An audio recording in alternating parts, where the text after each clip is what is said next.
Shalom Bapak Ibu, sahabat Galilea dan seluruh subscriber Galilea Network yang diberkati oleh Tuhan Yesus. Selamat pagi. Bagaimana keadaanmu? Baik-baik saja, amin. Saudara, mari kita datang di hadirat Tuhan dengan hati yang bersukacita. Sebab kita percaya apapun situasi yang kita hadapi hari ini, satu hal bahwa kasih setia Tuhan tidak pernah berkesudahan.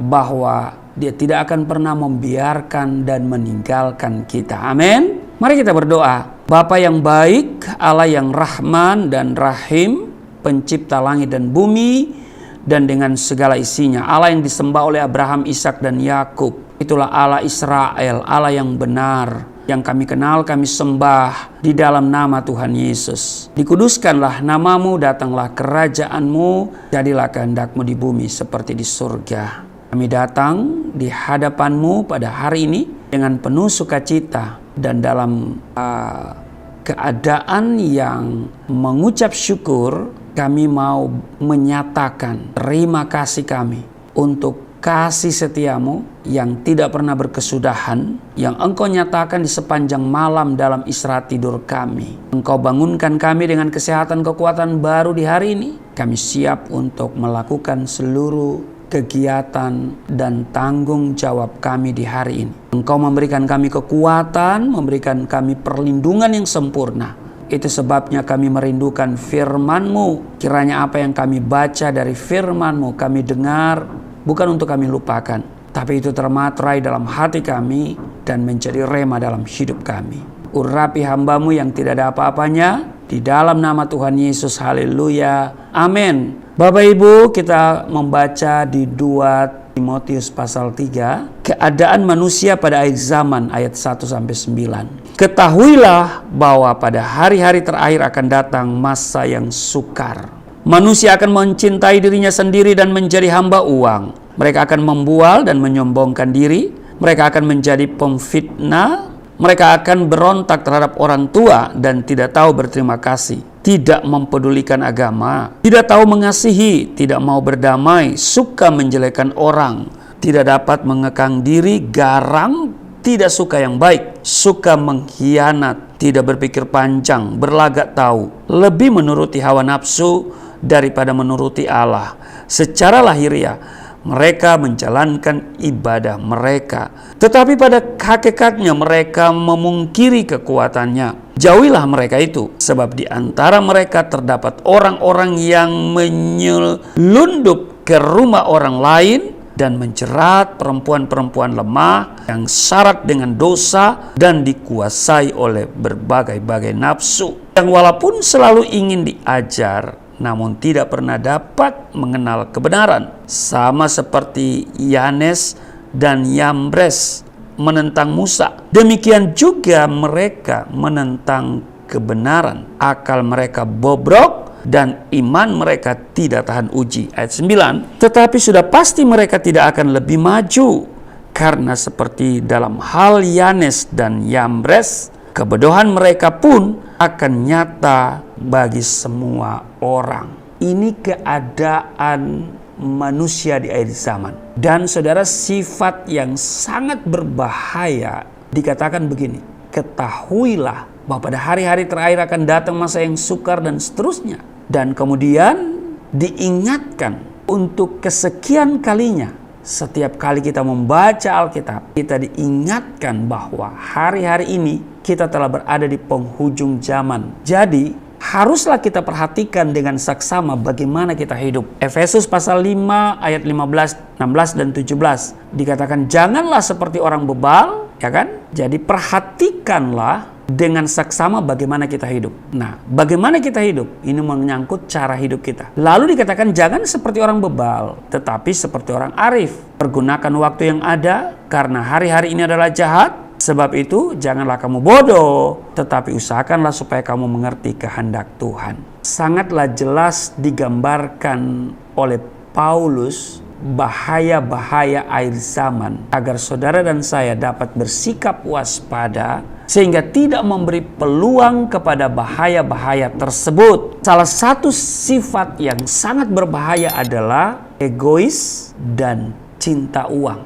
Rasul Paulus berkata Di 2 Timotius pasal 3 ayatnya yang kedua, manusia akan mencintai dirinya sendiri dan menjadi hamba uang. Inilah karakter yang sangat berbahaya. Sifat yang sangat berbahaya. Mencintai dirinya sendiri dan menjadi hamba uang. Egois. Dan itu terlihat kalau dia hamba Tuhan yang egois, itu selalu khotbahnya itu egosentris. Berpusat pada dirinya. Harusnya Kristus sentris, berpusat pada Kristus. Tapi saudara, orang yang egois itu selalu berpusat kepada dirinya dan merasa dirinya paling banyak melakukan pekerjaan-pekerjaan Tuhan, paling hebat, mungkin juga paling banyak memenangkan jiwa dan seterusnya. Nah, saat ini banyak orang lebih fokus pada dirinya sendiri. Segala sesuatu dilakukan demi keuntungan diri sendiri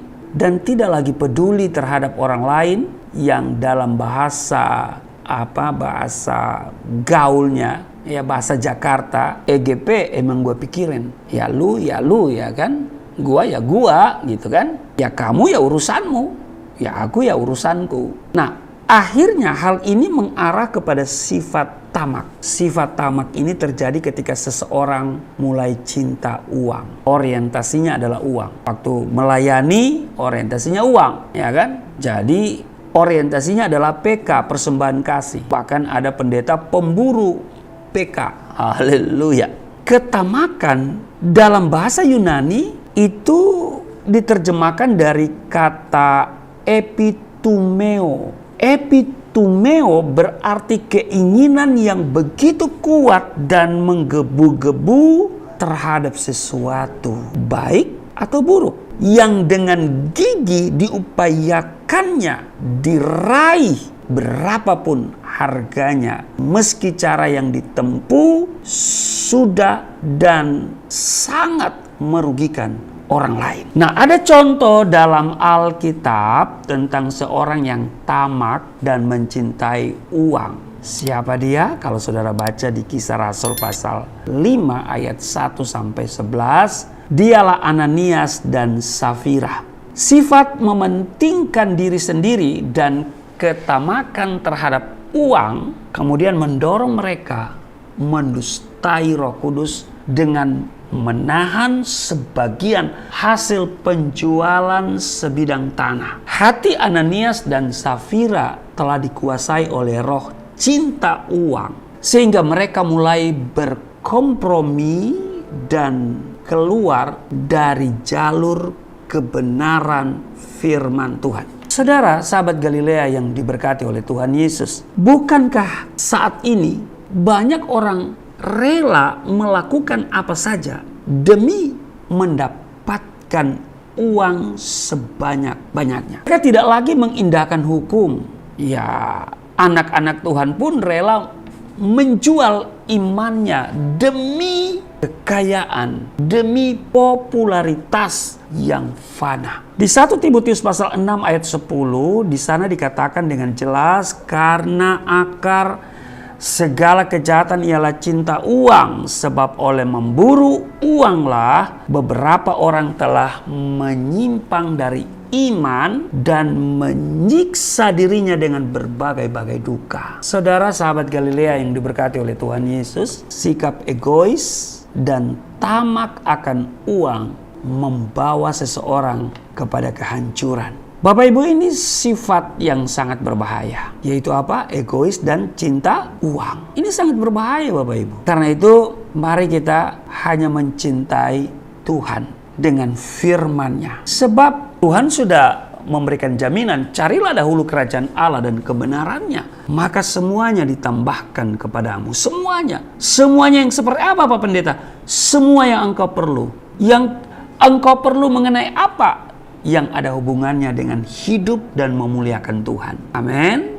Kebutuhan hidup dalam rangka memuliakan Tuhan. Karena itu Bapak Ibu, semua orang butuh uang, tapi jangan mencintai uang. Semua orang butuh uang, ya kan? Tapi jangan kita mencintai uang. Mari kita hanya mencintai Tuhan. Sebab hanya Tuhan yang dapat menolong saudara dan saya. Hanya Tuhan yang sanggup memberikan kita damai sejahtera. Hanya Tuhan yang sanggup memberikan kita keselamatan. Uang tidak bisa memberikan damai sejahtera. Bahkan seringkali uang merampas damai sejahtera kita. Amin. Biarlah hati kita selalu fokus ya sama Tuhan. Amin. Jangan egois, jangan tamak, jangan cinta akan uang. Saya melihat ada hamba Tuhan mengajarkan jemaatnya jangan cinta uang, tapi dia cinta uang. Haleluya. Aduh, dia cinta uang. Ya udahlah, ya.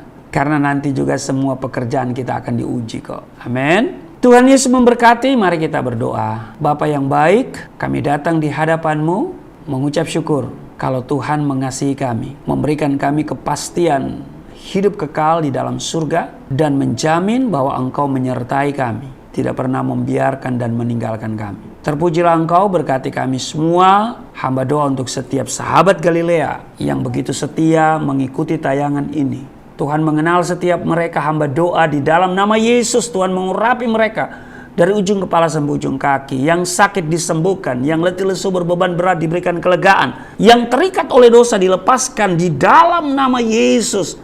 Setiap mereka mengalami pemulihan. Kesehatan dipulihkan, rumah tangga dipulihkan, keuangan dipulihkan. Dalam nama Tuhan Yesus. Amin.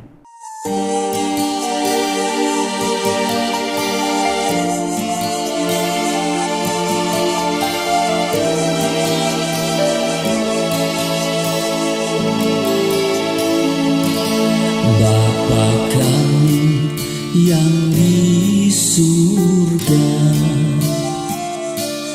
dimuliakanlah nama-Mu. Datanglah kerajaan, jadilah kehendak-Mu di bumi seperti di surga.